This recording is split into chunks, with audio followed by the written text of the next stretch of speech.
pursuit, sabi nga ni General Torre, matagal na yan. Hindi yan spur of the moment. Inutos ni General Marbil, ang Chief PNP, and the operation was planned as early as January 2025. So hindi natin pwedeng sabihin na madalian at waring nakita ko bit-bit ni General Torre nung pumunta siya dito sa first hearing dahil pinagmamalaki nga niya na napakakapal nung plano niya. Ang Oplan Pursuit 80 pages. At maliwanag na ang PNO had prepared a secret plan, Oplan Pursuit, to detain PRRD, including scenarios of arresting him either in Manila or Davao. It also contained maps of properties of the former president, his partner, his allies, with arrows labeling the nearby streets where the PNP could access the property. Sana hihingi ako ng kopya nitong 80-page plan called Operation Pursuit. At gusto ko rin sana malaman, katulad ng sambayanan, kung kailan nag-umpisa to.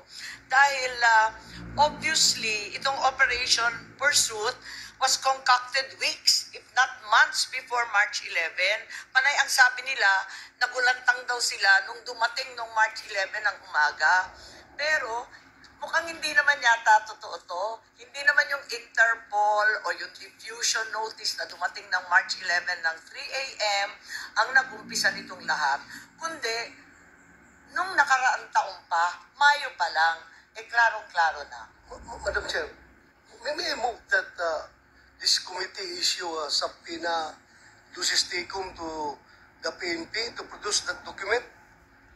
Madam Chair, before you rule on that, did the Cabinet Secretaries also submit already the whole video? Kasi they said last time na they will submit their version of the whole video. Kasi I agree with Senator Bato that any piece of evidence that is not confidential or does not violate national security should be handed over so that we can be fair to them. Diba? We don't want to come out with reports then sasabihin nila ay hindi yan yung nasa buong video, ay hindi yan yung nasa plano. Diba? So, maybe we can request them and then if they don't give it, then we subpoena it. But I submit to you, Madam Chair. Yes, I'm in full agreement with both our senators. And certainly, the comment that there was no plan until they received the Interpol warrant or diffusion order is highly doubtful. Pati yung New York Times, alam yung balita tungkol sa plano. Bakit tayo walang maibigay na plano sa ating komite? Pagkatapos yung complete video na hinahanap ni Senator Cayetana, tama po kayo. Hanggang ngayon, hindi pa nabigay. Pero baka kasi kasama sa 80-page plan yung paghuli kay Senator Bato. So hindi talaga pwedeng ibigay muna sa atin. Senator Bato, anong comment nyo dan?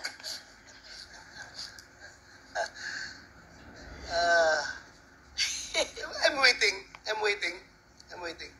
Magkapit bahay tayo, O sige, ang liwa-liwanag na meron talagang extensive and exhaustive plan, 80 pages, then the administration was already anticipating the application for a warrant of arrest and the issuance thereof. It's also apparent there was some kind of communication and coordination with the ICC.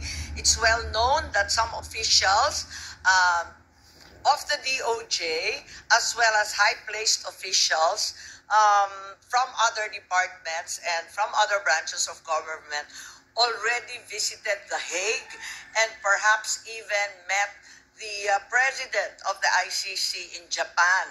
So we are very deeply concerned about this contradiction in the claims. Kasi ang liwa-liwanag na may communication and coordination na tapos may sinasabi pang mga official channel through DOJ sa The Hague, backdoor channel, bakit tinatago pa ng gobyerno? Tapos na to Tapos na ito, hindi na siya national security issue.